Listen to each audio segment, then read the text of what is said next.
Welcome to another episode of Lifelong Learner. This is the Out of Class edition with Ben, Janesh, and Matt. Hope you enjoy. Welcome back, everyone, to another episode of Lifelong Learner Out of Class edition. Ben, Matt, welcome. How you guys doing today?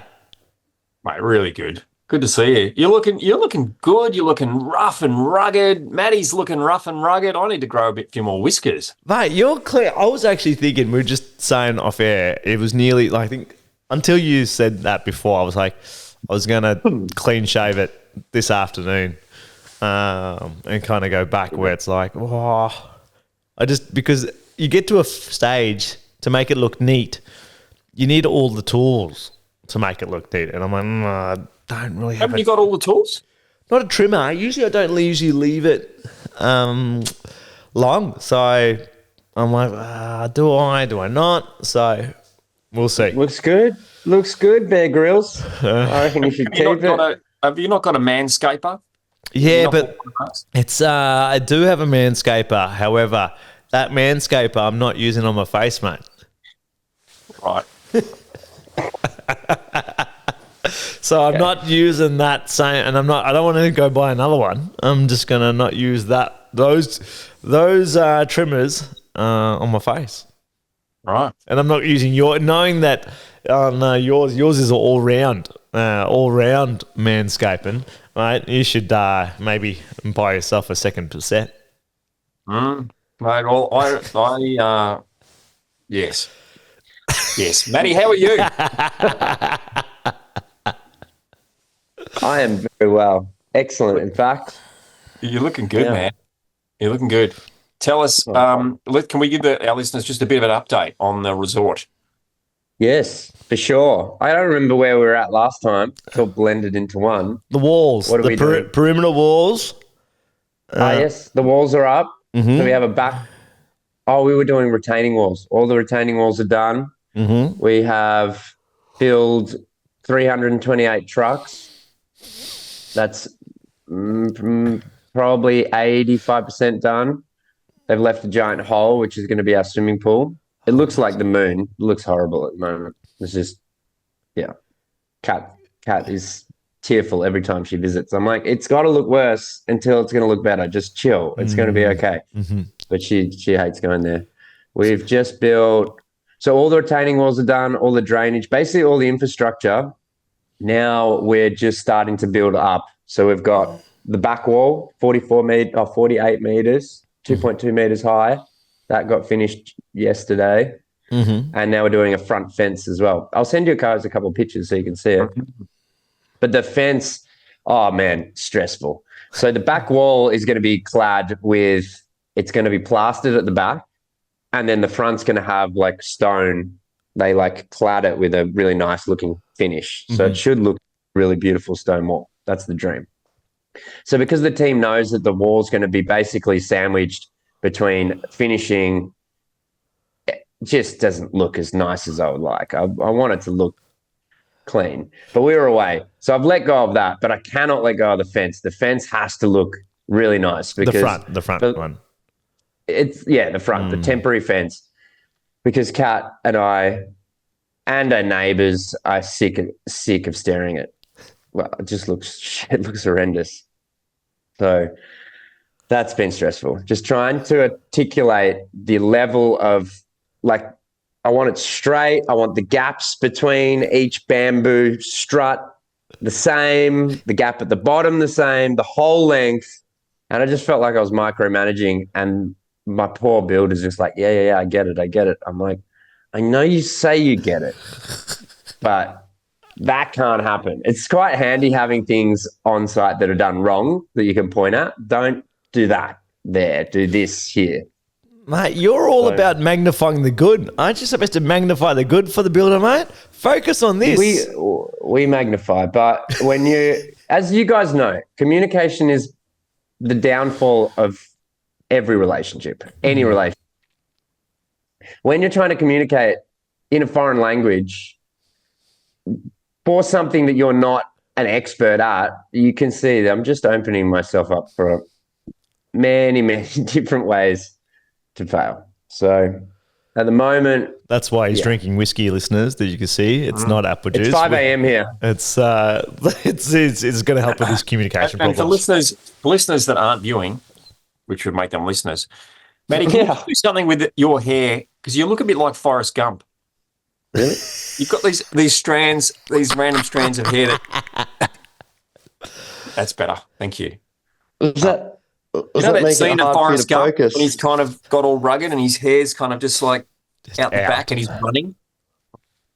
That's it. It might happen again. Sorry, viewers. Because Hey, listen, that's good stuff. Now, I wanted to talk today a bit about just the lessons, because I've just been away skiing and there were some interesting lessons that came up, just like the hobbies that we have, the things that we just do in our life, but have often got a story behind them. There's a lesson behind it. There's a bit of wisdom that comes out of these hobbies that we have. I'm Matty, you're a surfer. Janesh, you're Beard grower. a beard grower. a runner. What have you got a story that's come out of that's resourceful, that's useful, that's got a lesson behind it, that's come out of what you do? I'm sure there's so much that comes out of surfing.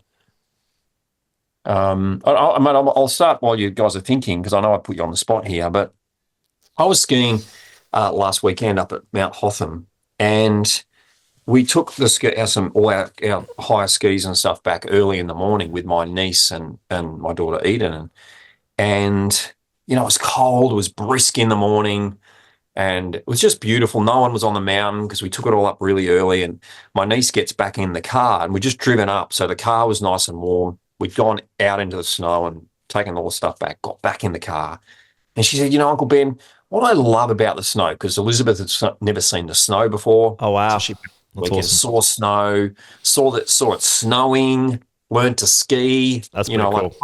What a weekend, right? Anyway, she gets in the car. She says, what I love about the snow, Uncle Ben? I said, what, Elizabeth? She goes, it's the warm car. And I said, what it is, Elizabeth, it's not the warm car, it's the contrast. It's the contrast between the warm car and the snow. And then when you get out of the car, it's the cold, brisk air as you breathe it in. You love that too. That's the contrast. And I think often we don't want the other, but it's the other that makes the other feel so good. It's the contrast between the two. Unfortunately, it's the rainy, cloudy days that make the sunny days so much better. And the sooner we get all good with the contrast, I was talking to some business owners about this yesterday, and I said, one of the things in business, because one of them was having a tough time, and I said, you're in business because you like the tough times too. If you didn't, you'd get a job working for the government, doing 9 to 5, getting paid a steady salary, doing boring government stuff. That's what you do. There's no contrast there. Yeah. But you're a business owner because you love the contrast comes with business. And just get good with that, because it's part of it. So that's just a little snow lesson that I thought I'd kick off with. That just came up from yesterday, just the power of contrast.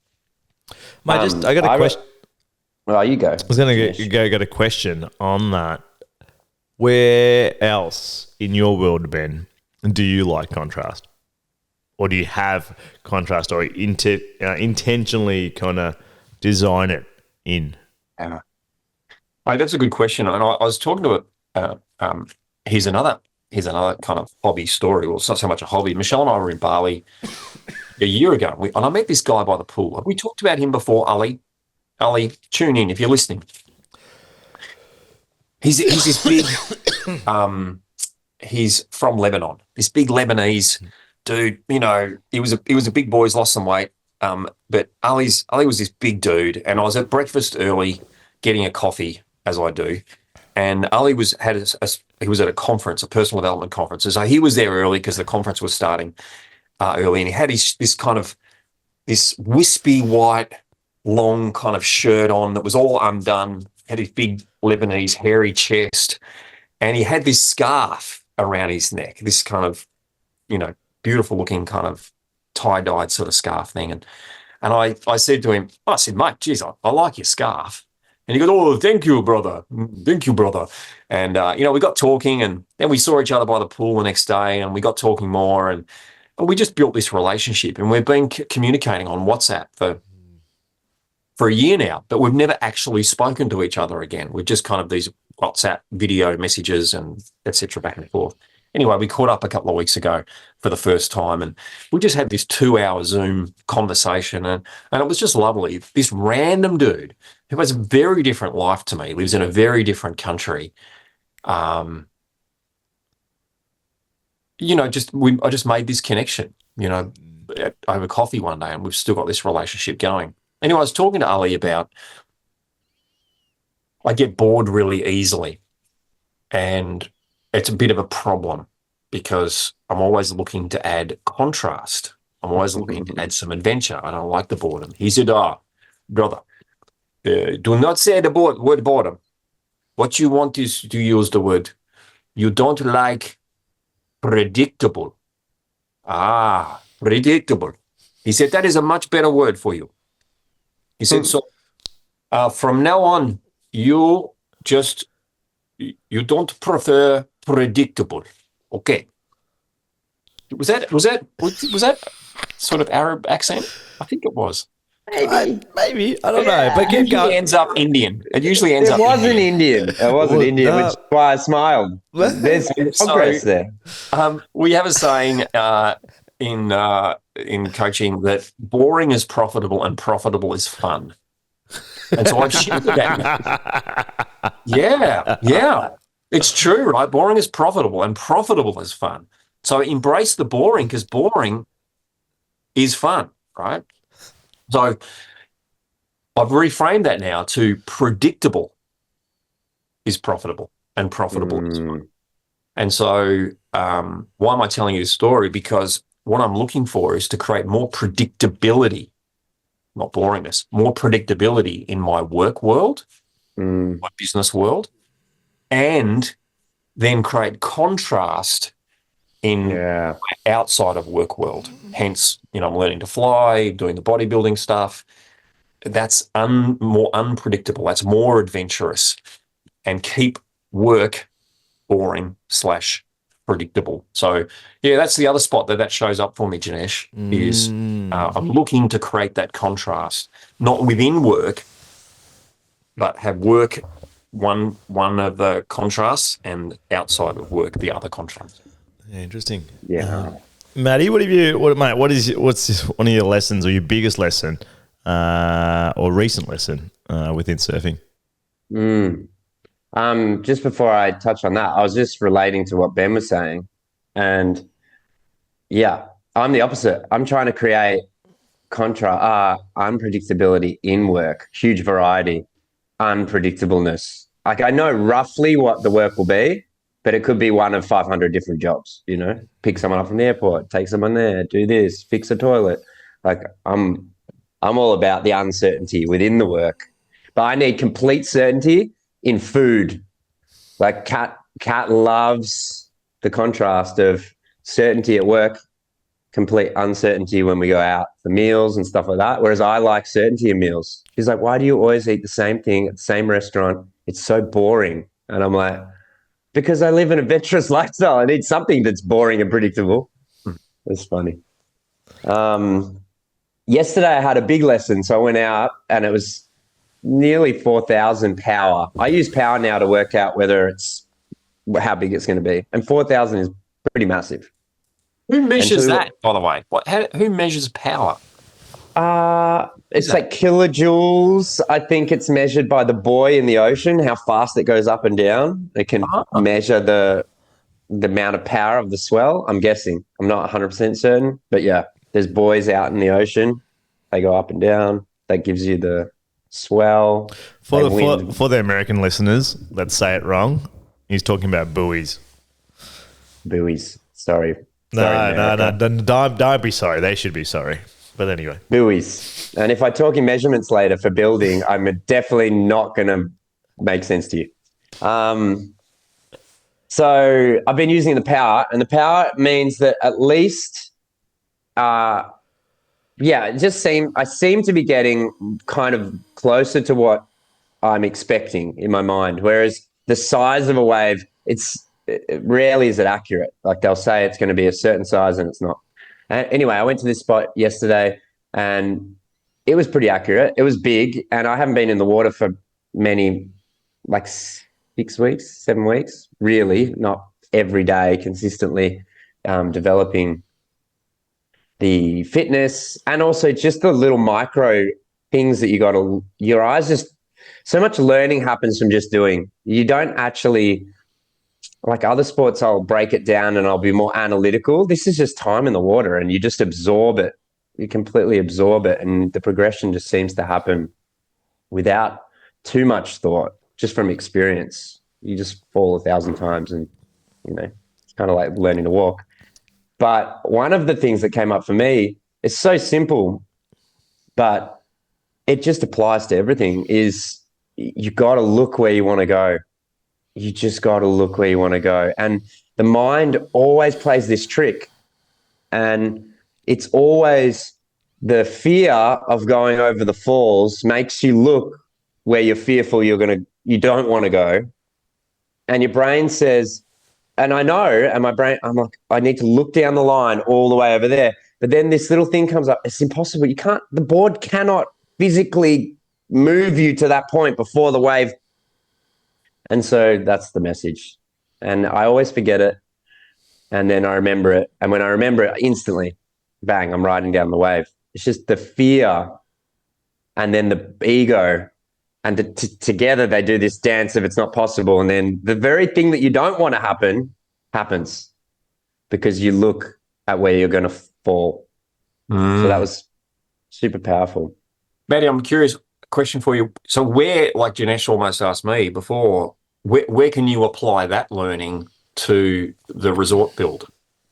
Oh, it's in everything. It's looking far enough ahead that before I get there, I've already kind of anticipated the 4 different problems that are going to come up, so that when they come up, I've either got a solution or I've thought about it, so I'm not reactive and emotional and like fearful. Because, I'm realizing that there's just every day there's 100 things that are going to go wrong. And if you react to every single thing that goes wrong, your immune system, you're just shot. You're just so anxious. You're all worried, you can't, I think you said it right. Like if you're going to build your own business or you're going to work for yourself, you've got to have a high resilience to problems, and they can't rock you. You've just kind of got to breathe and add it to your giant whiteboard list of problems to solve. And I'm definitely getting better at that, at having things not go perfectly. I used to be a perfectionist and just want everything to be predictable and kind of ticking it off. Now I'm getting good at just whatever, it's another problem. We'll find a way. I don't know how, but somewhere down the line, there's going to be an answer. So just keep persevering. So I think that helps as well. Having the list, knowing what's coming, but also knowing that there's a solution that you don't have now somewhere out there, somewhere further down the line. Like there will be someone, there will be an event that somehow you're going to solve it. Because if you don't, you're fucked. Yeah. Right? So it's either you find the solution or you're fucked. Yeah. And the whole being fucked is not an option. So therefore, there will always be that solution. There's always going to be a solution, and I think we forget that. Yeah. The only time there isn't is when you give up. That's why I'm like, as long as I never give up, I can't. It will be built. It will run. There's another one. Don't give up. You'll find a way, or you make a way. Yeah. What about you, Janesh? I mean, does that resonate with you guys at all? I mean, I know you don't surf, but I like the make a way. You'll find a way. That resonates with me. Like, I think you might have a plan, and it may not go. It may not go to perfect. No, the plan go perfectly, however, but it still happened. Then I'm like, well, maybe you need a looser plan, right? Because it still worked. It still worked, or so where you got to where you wanted to be, or you were flexible enough to go, you know what, we hit our milestones and then we got there. And I think that resonates with me for sure. Yeah, sometimes the plan can hold you back. I totally agree with that. Like, yeah, on the fly, when you've got some really good advice, you can change things, and sometimes you change things, they end up way better than you ever could have hoped or planned. Or if you have the idea of something, like you've pictured it in your head, and it doesn't go that way. There's no rational reason sometimes of that idea. It doesn't go that way, and you're like, oh, this is shit. But end of the day, it's not. It's the idea you've held on to a certain way of something unfolding. An event, a day, a race, and it's that certain way of something unfolding. It's not the what do I want to feel during that? What is the tangible end, broad stroke outcome? And I know I've been on our recent trip was very guilty of it, where I was held on to a idea of how a certain day was going to play out. Didn't articulate that to no one, right? Zero planning on my half. But very pissed off and frustrated when it didn't go that way, when I did nothing to do to help that, or articulate it, or share it. And I was holding on to something ridiculous, right? And then as soon as you start to let go and realize this is causing so much pain, and it's causing like people around you pain, you're like, oh, no, this is completely opposite. And it's interesting where you go super specific. I think sometimes we ask people to go super specific on things, which is great, but it's also, hold on, but what's that? What do you want it to feel like? Because it may not go 100% that way, but are you okay with it? Look, feeling that way, that end outcome might be the same, but how you get there may change. That's probably my takeaway. I think with my running, it's never a straight line journey for me, and I think probably due to my personality, where I'm hot or cold, and it's like I'm in or I'm not in. I like to be deadline driven, and at the moment there's a injury like that's happened while away, and it's my get out of jail free card as well. And it's like, you know what, like it's not the trajectory that I thought it would be. I thought this time would be different. This time would be, I'm prepped, I'm starting early, I've got a coach, and it's not, and it's probably taken me, I reckon, a good couple of weeks, and probably still in it, to be honest. Like the holding on to like, fuck it. No, I don't want to do this anymore, because it's not the way that I had visioned it. But that deadline, like, it's still coming, if I like it or not. Race day is still coming, and it's like, as you said, Matt, you got to find a way. And it's, I think for me, is to let go of some of the how-to. Focus on the where you're going, or like what you actually want, or what that feeling is, and let go of the rigidity of how you're going to get there. Yeah, because it's something that I'm still battling right now, right? Like a weak ankle, achy ankle, and then it's like, I can't get what I need done, and so I don't do it. Right? There's no excuse not to do it. There's no excuse to go, oh, you can't run. Okay, great. Get on the exercise bike. Spend a couple of hours on the exercise bike. There's no excuse. But because it's not that trajectory of, I'm hitting this should be easy at this point, it causes me a bit of contention to go, this is not what I thought it would be. But it's super interesting because in other parts of my world, that's fine. Like people come and go, it's like, oh, it's fine, it's great. Like, we'll find a way. But yeah, that's probably my current learning from my hobby. That's that whole, happiness is when your life equals your life expectations. From organising an event and who's going to come and how it's going to roll, and not communicating it, and they had their own version of how the event was going to go, and then your life didn't equal your expectations of life, and then there's this unhappiness. And so the solution is change your life or change your expectations to match your life, or have even less expectations. I think that's the key.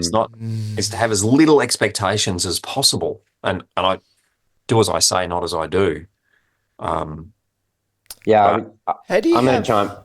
I'm going to ask. I was going to ask a how question as well, because I'm in a place where, I understand there's a dance between letting go and pushing, right? Like if you want to create something, you have to be so clear, and you do need a huge level of certainty. That's how anything is made, right? Like if, you think about, I don't know, what's something? The paperclip. It's a very simple idea, but it needed to be made that exact way. If it wasn't made that exact way, it wouldn't work, and it wouldn't have made whoever made it millions of dollars. I hope it made someone millions of dollars. Do you know what I mean? Like that's what I'm grappling with, because I like letting go. I like being able to let go. There's huge freedom in just let it go. It doesn't matter. But if you want to build something, you need a certain amount of no. I needed you to do it like this. How do you navigate that dance between digging in and letting go? What's your think you got to ask yourself the question: what matters, or does it matter? And does it really matter? And I've been asking my clients this a lot, going, ask yourself, does it matter? Like, your team's in it. They're never going to do it your way. But is there an organization standard that's a little bit, say, less than your way, but still good enough? Like, because it doesn't matter. They're not going to do it your way because they're not you. And I think it's with that is when you're building something, for me personally, it's like asking yourself, Matt, does it matter? And I think if it doesn't matter, then it's like, okay, let it go. But it might be one of those things where you got to be a stickler and it matters. But I think there's a balance. And I don't know on, Ben, when you said have less expectations, but how do you have less, how do you balance less expectations and ambition? How do you balance those two? I want to answer two things there. First of all, if there's something does matter, then change your life. Like, if there is an expectation you've got, well, change your life. Like, be the hard ass, be on site regularly, communicate, draw them the picture. Like, yeah, actually change your life. Sometimes we need to go, hey, I expected this, but I wasn't willing to turn up the person that I needed to turn up as, and now I'm pissed off that my life didn't equal my life expectations. Well, that's because you didn't put the effort in, right? So I think sometimes we do need to step up. If we're going to have an expectation on something that we're going to turn up subpar, well, you can be sure you're going to be unhappy, I should say. So sometimes we need to step up. The other thing with expectations is, I think asking ourselves, does this thing matter tomorrow? Does it matter next week? Like, it might matter a bit now, but like, really, tomorrow when I wake up, does it really matter tomorrow? And a lot of stuff doesn't really matter. Sometimes I give an example to coaching clients about expectations, and And we often build expectations based on some story that's out there. Classic one I have is, the movie version of what romance looks like, right? The woman gets the invite to come out for dinner. She's there getting ready. She's got the flowing silk red dress. The guy rolls up in a tuxedo in a Lamborghini, gets out of the car, knocks on the door. He's got flowers, escorts her to the door, opens the door for her, puts her in, closes the door. They drive off to a restaurant. The restaurant's got the white tablecloth, the little tiny candle, lamp in the middle. The waiter's in a tux as well. The fine wine, the vintage 1923 Chabon Blanc. And, the violins are playing, and then they leave the restaurant. He opens the door again for her. He gets in the car, closes the door. They go home. They make love for 6 hours. She wakes up in the morning and, she's got his white business shirt on because for some reason she can't put her own clothing on. And, coffee in bed. He comes out to the kitchen and there he is. He's cooking pancakes and the freshly squeezed orange juice. Yeah. And when we have this vision, that's what our date and romance is going to be like. That's kind of our expectations. And when it doesn't meet that, we go, I'm disappointed. I'm not happy. And so for coaching clients, I say, his fault. Yeah, like have less expectations. What are the things that really matter? Well, that you actually spent time together. Tick. Like if you tick that off, happy. It's kind of like, because there's expectations and then there's rules. And I think a lot of us, when it comes to, we confuse expectations, rules, what's important, what matters. And what if the rule was for romance was that you held hands and had some time together, and you didn't talk about work, you talked about fun, exciting stuff. That was it. And so it didn't involve a meal, it didn't involve white tablecloths, it didn't involve opening the door for you. It was just this. That's all that have to happen. And if the rest happened, wow, super cool, right? So I wonder for you, Maddie, where have you got expectations? Where have you got things that matter? And where have you got maybe some rules that are just really, they're just made up and they're not that important at the end of the day, or the next day when you wake up, it doesn't actually matter. Yeah, I love the I talk about that in coaching as well, trading expectations for appreciation in your whole life changes. And I really relate to that in those areas, right? It's funny how, particularly in dating, because you have the expectation and then you have the assumptions as well, which if you know what I mean, this is all non-communicated between the two. So one person we both have our expectations of how date night should go, and then we both make assumptions and fill in the blanks with our ego, creating a story for why it isn't matching our expectations. And the assumptions we make are never nice. If the guy's late, it's not he's late because he nearly had a car accident and he had to save a cat out of a tree. He's late because he doesn't like me that much, because he doesn't value my time, because that's one of 1,000 possible scenarios. And it's so funny how they play off each other, the expectation, the assumption, and it's often very negative. There's a massive negative bias. You know what I mean? So it's really, it's kind of great to hear you explain it from that way, that it is sometimes as simple as just, changing your expectations, going with the flow. Yeah. How do you go with the flow yet hold on to what matters?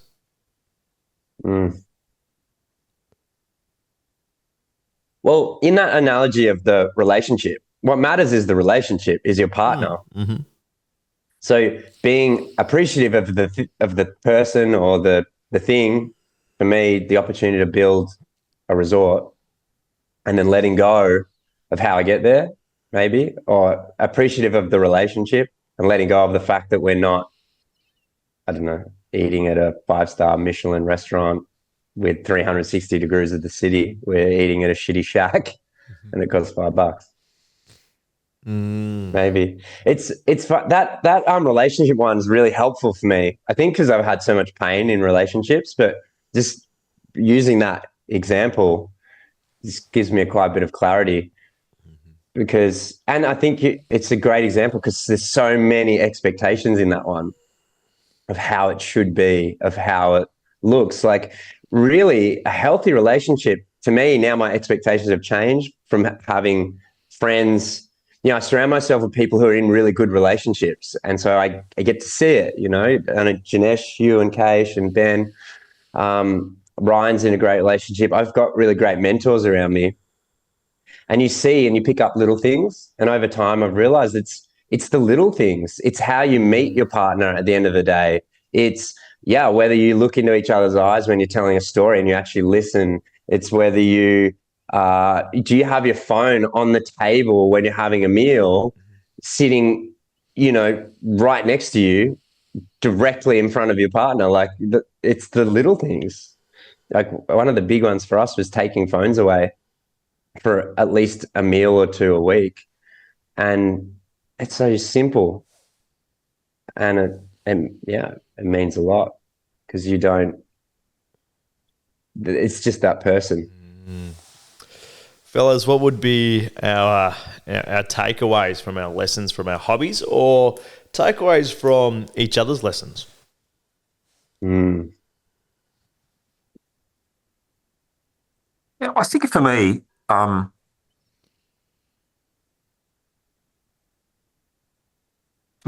Maddie and I are quite contrasting in how through the world. And for me, I'd like to bring a bit more of Matt's be in the flow, just let it be. I'd like to bring a little bit more of that. I think you're struggling with being the controlling disciplinarian, whereas for me, that's really easy. That's my default setting. My default setting is not to go with the flow, to be like, what does it really matter? Like that's the head shuffle needs a little bit of work, but you're getting there. It was a little rigid, but it was all right. It's all right. That's not my default setting. So controlled flow. Just out of this conversation, I think it's we started with me talking about the contrast, and then Maddie talking about look where you want to go, and then Janesh around expectations, and for me it's just like, wow, if I was just a bit more in flow, just a little bit more easy peasy Japanesey, a lot of that would just settle down a little bit, So how could I get through my day today being easy peasy Japanesey? That's my take. Love it. Well, I think Ben identified, I feel the same way. I feel like there's a lot to learn around the managing and some of that control. It's not my strong suit. I prefer to just let go. I love letting go. But I'm in a chapter of my life now where I need to master the skill of having clear expectations, having to-do lists, controlling some outcomes, and I think I can still let go of parts of it, but it doesn't get built if I let go of everything. If I let go of anything, I don't have something. So just that dance between, I want a wall, I know what I want, I know the dimensions, I know the height, I know that I want it to be straight, I know I want it to not look hideous. I can let go of, exactly how it's built. Yeah, letting go of little things. And also there's this beautiful thing in building that I'm learning called finishing. And finishing is where we can make shit look great. So I just keep telling myself, as long as the bones are there and it's strong, if I can't push this wall over, finishing, baby. We're going to make it look nice. And the good thing about Bali is plants grow really quick. Yeah. A good creeper over the wall, no one's even going to know it's crooked. That's right. See? That's good. That's it. What about you, Janesh? I would say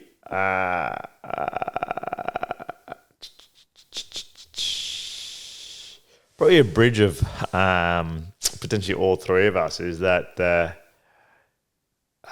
continue looking where you want to go, like what you said, Matt. Like, continue looking where you want to go or where you want to be, and it'll be easier for me to let go of the expectations on how I'm going to get there or what I think I need to get there. And then just to tie what you mentioned, Ben, at the start, is that you're going to need contrast. You need to put in the work. You're going to have to go through a bit of pain to get where you want to go. If you don't want to put the contrast in, that's the cost. That's the cost of where you want to go. But yeah, I would say, awareness of that and continue looking. For me, continue looking, and then it'll be easier to let go of how I'm going to get there. Because I'm like, I just need to get there, and it's not exactly how I thought it was going to get there, but that's okay as long as you still get there and still make incremental steps, not the self-sabotaging and nah, it's not exactly how I thought it was going to go, so I'm going to spit the dummy here. Good. That's for me. A quote just came to me, Janesh. It was, the more you sweat in training, the less you bleed in battle. I like it. Good stuff, guys. Nice session. Yeah. Well, till next time, everyone. Thanks for listening. Have a good one. See you guys.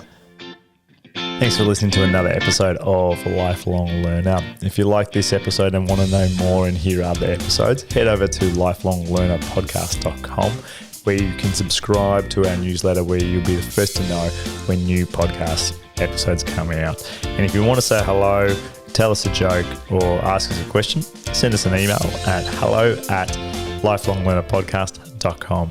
Thanks again.